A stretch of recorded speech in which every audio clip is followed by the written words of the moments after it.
everyone, my name is Naitik and today I am presenting you poverty as a challenge.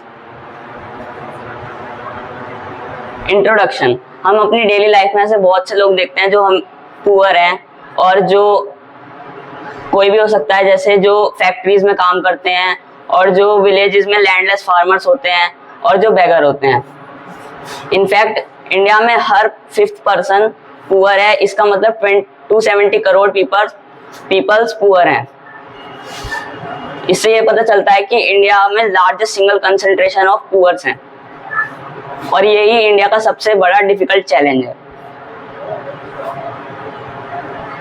Poverty as seen by social scientist ने poverty को कुछ indicators में देखा है। उसमें से एक सोशल इंडिकेटर है। इसमें इलिटरेसी लेवल है, जिसमें जो इलिटरेट पीपल्स होते हैं वो पुअर होते हैं।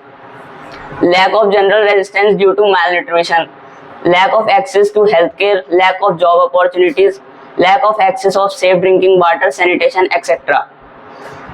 इन सब फैक्टर्स की वजह से जो पुअर्टी है वो इंडिया में ज्यादा है। सोशल एक्सक्लूजन एक ऐसा टॉपिक है जो ये बताता है कि जो पुअर्स हैं वो अपनी पुअर सराउंडिंग में ही रहेंगे और जो रिच पीपल्स हैं उनसे दूर रहेंगे या फिर जो उनके ग्रुप में नहीं आएंगे। और ये कॉज भी है और कॉन्सिक्वेंस भी है। इसका सबसे बड़ा एग्जांपल है कास्ट डिस्क्रिमिनेशन। वल्नरेबिलिटी में जो भी ग्रुप्स होते हैं जिनकी आने वाले टाइम में पुअर रहने की या पुअर होने की सबसे ज्यादा चांसेस हैं। वल्नरेबिलिटी के कुछ ग्रुप्स हैं जैसे कि window, physical handicap person and scheduled caste and scheduled tribes.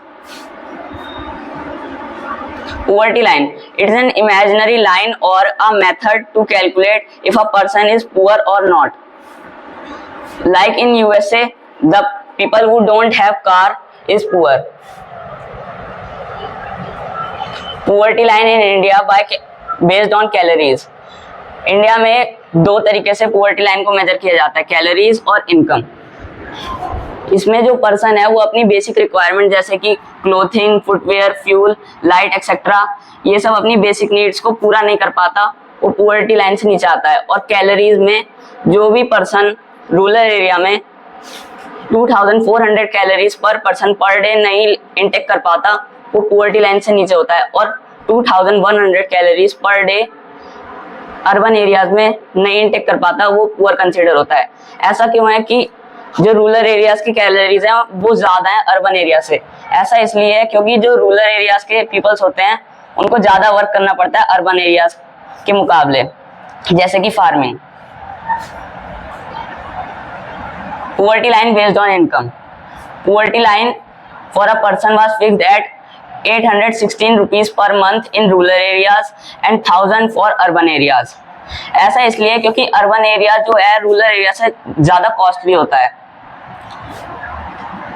और जो पर एक फैमिली में जो एवरेज लोग होते हैं वो 5 होते हैं और उसमें 4080 रुपीज पर मंथ होनी चाहिए एक अर्बन एरिया के फैमिली की, रूरल एरिया के फैमिली की, और अर्बन एरिया की 5000 पर मंथ।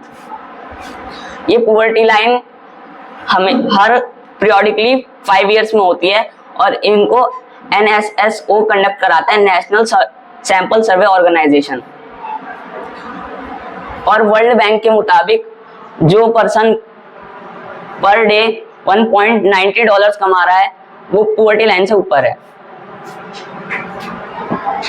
पुअर्टी एस्टिमेट्स, जैसा कि आप इस ग्राफ में देख सकते हो कि इंडिया में पुअर्टी रेशियो घटता जा रहा है। जैसे कि इन 1993 टू 1994 45% पीपल जो थे वो पुअर थे और इन 2205 ये रेशियो गिर रहा है और 37% हो गया है और वैसे ये 22% हो गया 2011 से 12 में।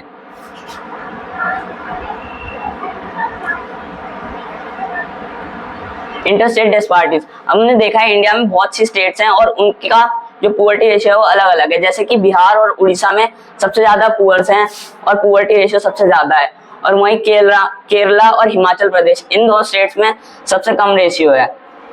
और पूरे इंडिया में 21.9% लोग पुअर हैं। Causes of poverty.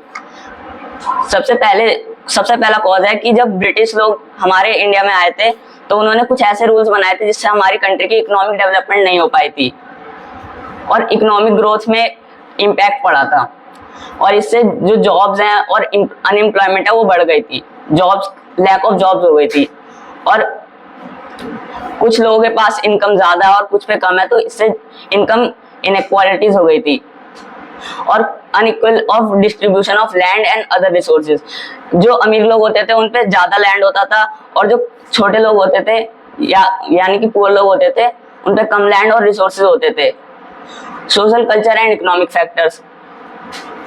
Economic factor से भी ये एक बहुत बड़ा कॉज है पॉवर्टी का। Anti poverty measures. गवर्नमेंट ने पॉवर्टी को खत्म करने के लिए कुछ एंटी पॉवर्टी मेजर्स चलाए थे। पहला तो प्रमोशन ऑफ इकोनॉमिक ग्रोथ, कि जिससे हमारी अगर कंट्री की इकोनॉमिक ग्रोथ बढ़ेगी उससे हमारी कंट्री की पॉवर्टी जो है कम हो सकती है। और कुछ टारगेटेड एंटी पॉवर्टी प्रोग्राम चलाए थे, जैसे कि Mahatma Gandhi National Rural Employment Guarantee Act 2005। इस प्रोग्राम में जो है पर डे 100% को जो है रोजगार दिया जाएगा। और दूसरी स्कीम थी प्राइम मिनिस्टर रोजगार योजना, ये 1993 में लागू हुई थी। और रूरल अनएम्प्लॉयमेंट जनरेशन प्रोग्राम जो 1995 में लागू हुआ था। और सर्वोन्नत जनता ग्राम स्वरोजगार योजना ये 1999 में हुई थी।